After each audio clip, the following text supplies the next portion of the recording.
Hello, my Virgo baby, Sun, Moon, Rising, and Venus sign at sa inyo mga cross-watchers. So, if you're dealing with a Virgo, ayan, so this reading is for you. Okay? Let's see. Okay. Tingnan muna natin ang mga cards natin. Wow.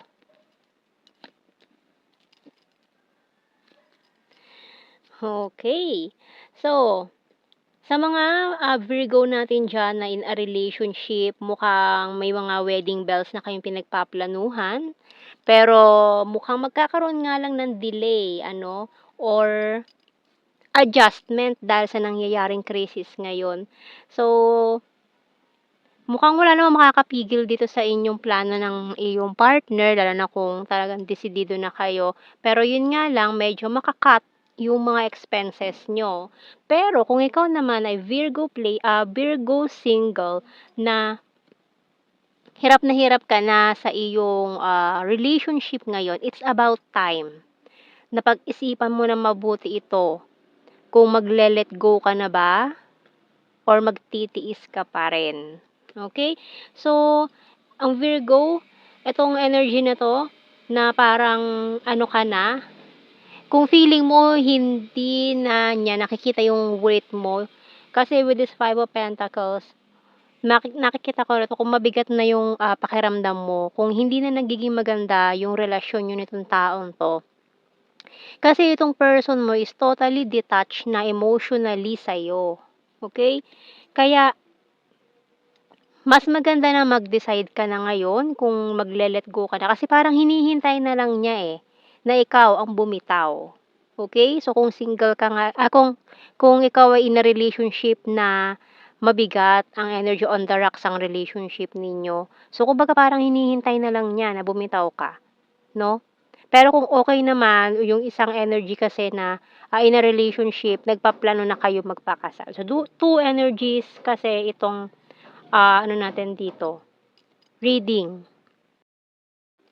No, itong energy natin dito, ito yung mga pagbabago na magaganap sa inyo ngayong April 2026. So, yung isa, pagbabago, kasi new venture yun yung kasal kasi is bagong simula din yun. So, ito namang ikaw, na isa, na in relationship din, pero mabigat na, hindi na kayo nagkakasundo, kumbaga parang isang away na lang, hiwalay na. So, parang, ayun, new beginning din yun para sa'yo. Kumbaga, kailangan mo nang bitawan tong mga mabibigat na bagay na to para gumaan naman yung pakiramdam mo sa April. So, ngayon pa lang, isipin mo na, no? Lalo na kung napanood mo tong video na to ng end ng March, kasi end ng March ko to ipopost. Ayan. So, before April, kung napanood mo to ng bago mag-April, kasi April reading ito. So, ngayon pa lang pag-isipan mo na para maging magaan naman ang April mo. No, kasi nandiyan na yung crisis. May gera pa.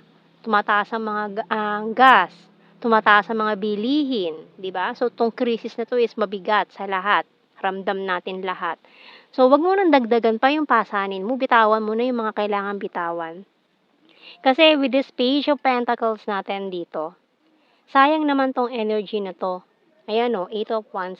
Sayang yung mga blessings na paparating sa'yo sa April kung hindi mo bibitawan tong mga nagpapabigat sa'yo. And makikita mo sa April, Virgo, ang April kasi din is a month na it's either marireceive mo yung good karma or bad karma na itinanim mo. So, kung ikaw ay nagtanim ng kabutihan, by April, good karma ang aanihin mo. At kung ikaw naman ay nagtanim ng mga kasamaan in the past few months, years ng buhay mo, aani ka rin ngayon ng bad karma. So, kung itong mga taong to na gumawa sa'yo ng hindi maganda, ay good luck talaga sa kanila, Virgo. Kasi with the justice, sa'yo ang kapalaran ngayon, sa'yo aayon ang tadhana. Okay? Wag na wag mo lang isipin, Virgo, na gumante sa mga to. Kasi imbis na sa kanila mapunta yung bad karma, instantly ikaw ang re-receive niyan. Dahil April is the month of, ayan, karma. Okay? So, tingnan natin. Anong message ng Archangel natin dito? Okay, we have, wow, you are safe. By Archangel Michael. I'm protecting you against lower energies and guarding you, your loved ones, and home. So, wag mong sayangin itong guidance, itong protection na ibinibigay sa'yo. Kaya, yung mga gumawa sa'yo ng hindi maganda, hayaan mo na lang sila, bitawan mo na lang sila, huwag ka nang gumante, and dahil yung karma na ang gagawa nun para sa'yo. Okay? So, makikita nila yung ano yung mawawala sa kanila.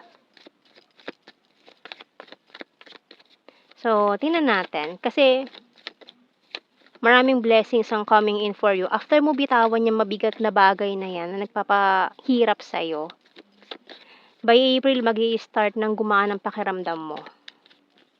So, we have, ayan, it's time for you to heal.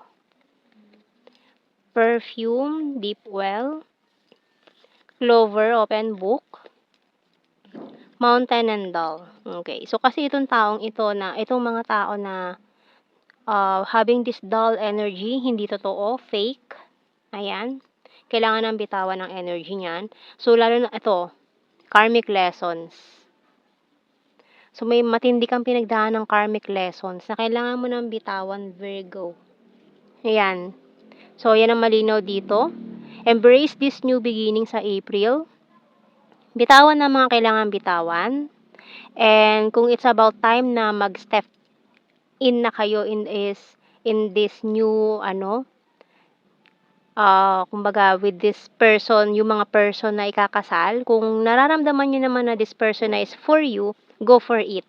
Pero kung mabigat na, bitawan mo na, okay? So, lalo na kung nagpaplano na kayo magpakasal, pero sobrang bigat na ng feeling, ng energy na parang hindi ka na sigurado, it's your time na mag-isip-isip ka na, no? Maring sign na to for you na mag-isip ka na. Hindi pa huli ang lahat para humindi ka, lalo na kung engaged ka na ngayon.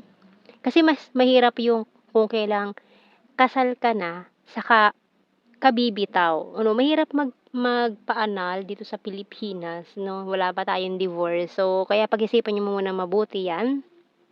So, ito yung panahon para mag-isip-isip muna kayo sa nangyayari lalo na ngayon sa mundo. So, hindi ko kayo tinatakot.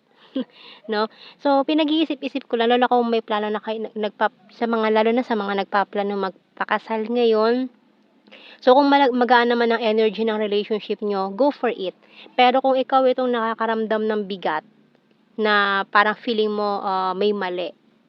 So, yun na yung sign mo na mag-isip-isip ka muna. Hindi naman masamang adjust nyo muna kung mahal nyo naman ng isa't isa pero mabigat ang energy. Ipagpaliban nyo muna hanggang sa maging okay. Okay? So, yan ang ating reading, Virgo. So, thank you for watching. Take care and God bless. See you in our next reading, guys. Bye-bye.